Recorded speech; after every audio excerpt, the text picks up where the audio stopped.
এই ফেসিবাদের আওয়ামী লীগের দুঃশাসনের যেন আবার কোনোভাবে আমাদের দেশে আবার আবির্ভাব না হয়। আজকে আমাদের সকলকে অঙ্গীকার করতে হবে যে আমাদের সকল ধরনের ষড়যন্ত্র চক্রান্ত বিরুদ্ধে আমাদের সজাগ থাকতে হবে। দলের মধ্যে ঐক্য ফিরিয়ে আনতে হবে। সব কিছুর পূর্বে দলীয় ঐক্য এই মুহূর্তে অত্যন্ত প্রয়োজন। আমি একটু আগেও বলেছিলাম যে আমাকে শুধু মহানগরের মেয়র পরিচয় দেওয়া হয়। আমি দলীয়ভাবে মনোনয়ন নিয়ে এই জনগণের ম্যান্ডেটে মেয়র হয়েছি, কিন্তু এই দলের প্রতিষ্ঠা লগ্ন থেকে ছাত্রদল থেকে বেড়ে উঠে আজকে এই পজিশনে এসেছি। প্রথমে আমার দলীয় পরিচয়, তারপরে হবে অন্যান্য পরিচয়।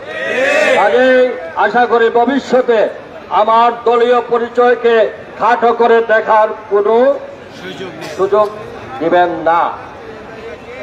এবং একই সাথে দলের মধ্যে কোনোভাবে আজকের এই বাংলা নববর্ষে আমাদের সকলের অঙ্গীকার হোক, দল কোনোভাবে কারো পকেটস্থ যেন না হয়। দল যেন মুক্ত হয়ে সবার জন্য এক হয়ে আমরা তারেক রহমানের নেতৃত্বে ঐক্যবদ্ধ বিএনপি আমরা দেখতে চাই।